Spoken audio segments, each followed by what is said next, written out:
Hey, man, I hear talk about the Lions. I've been watching videos, CBS, and they talking about making a trade, and we thinking about edge, and that's what put out there. But now they talking about the Lions could get into the corner market. You know, they can get into the corner market when they talking about Taylor, Britt, whatever from Bengals. There's a corner from the New Orleans Saints, and I'm just thinking about it. I mean, it could make some type of sense to go get a corner. You know, but eventually DJ Reed will be back. Terrion Arnold will be back. They both, got some contracts. Amik Roberts could be gone after this year because he's going to want to go somewhere and start. Then you got Ennis Rackstraw, so you got 4 main corners. So I think the Brick kid from Bengals in the last year of a rookie deal, and then they come out the kid down there in New Orleans, which he really had a really good rookie season. And since then, it's kind of been woo, woo, woo, but he's been solid. So even when you look at those situations right there with those people, you like, okay, maybe we do a rental. But if I'm in the business of doing a rental, it's going to probably be a hedge, but I'm not mad at it. But let's say they are outstanding. It's a great fit. Do you kick Ennis Rackstraw? Or you just say, you know what? He ain't going to bring Amik back. It's really a great question. It's a great question. Because they like their depth at corner, because Roxanne, safety corner, Avonte Maddox, safety corner. You know what I'm saying? And most corners can play safety. If the corner can tackle, he can play safety. Even if he can't tackle, he can mostly play safety, right?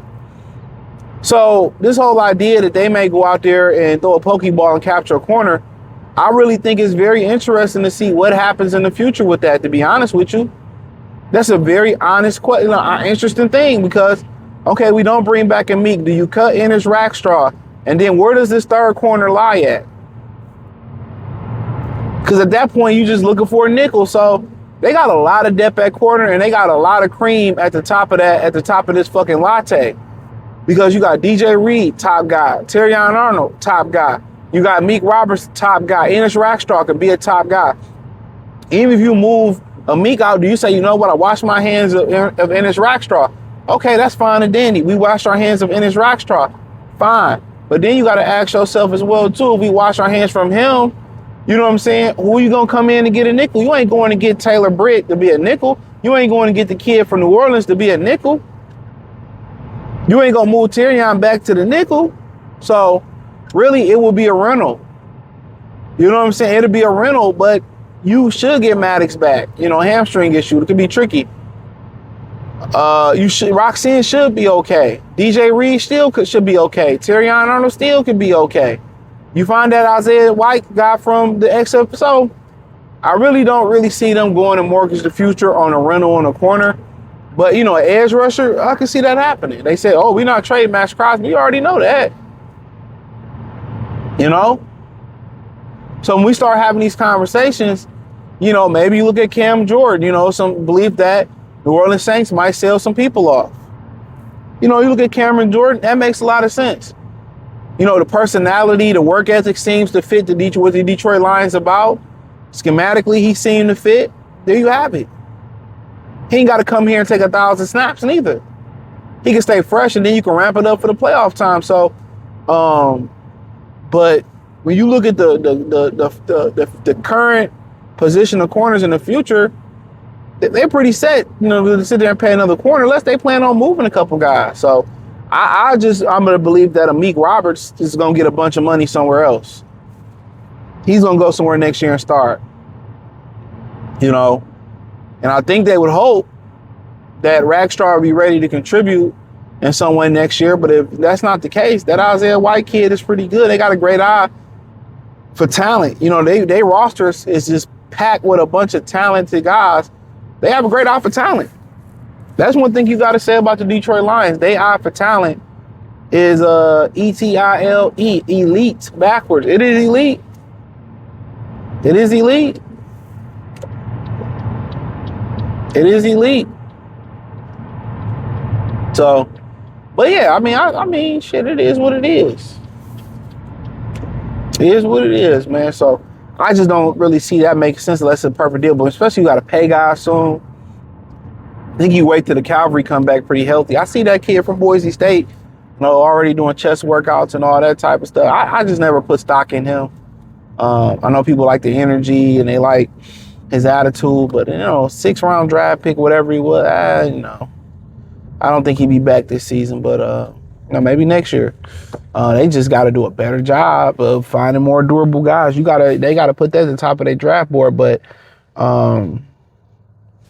but yeah, as far as getting a corner, I don't really see that happening. Especially for a rental and the depth they got at corner, it's just ridiculous, to be honest with you. And shout out to their DB coach, which is Deshae Townsend. They doing a really good job. And it's a lot of, and I don't really think people understand how good these guys are at playing at football, like how good these top athletes are. They're really, really good, man. They're really, really special, really athletic to play a rigged game. And when I say a rig, when you talking about corners, rigged. Because back in the day, you usually can get physical, you used to can touch guys, you used to can jam them and do things. It's basically you playing with one hand behind your back. You playing with, 2 strikes against you when you play corner. Now, if you can get physical like you did back in the day, it probably wouldn't be no points scored. If it wasn't no defensive receivers, all that, but they have to keep changing the game to get an offense a chance. They got to keep changing the game to get an offense just a chance. Because if the game's played how it's supposed to be played, it won't be a bunch of points being scored. Same thing with the NBA. We talking about these gambling accusations and all this type of stuff, but they fixing the game. They just legal. They're legally fixing the game. When you talking about the NBA, can't play defense, can't touch them. Everything is one-way street. They just want score points.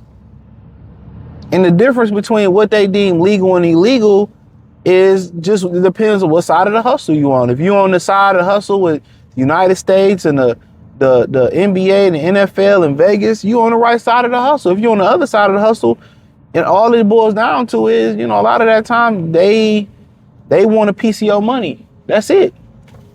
They want your money. You make them. How dare you make money on the side and we not?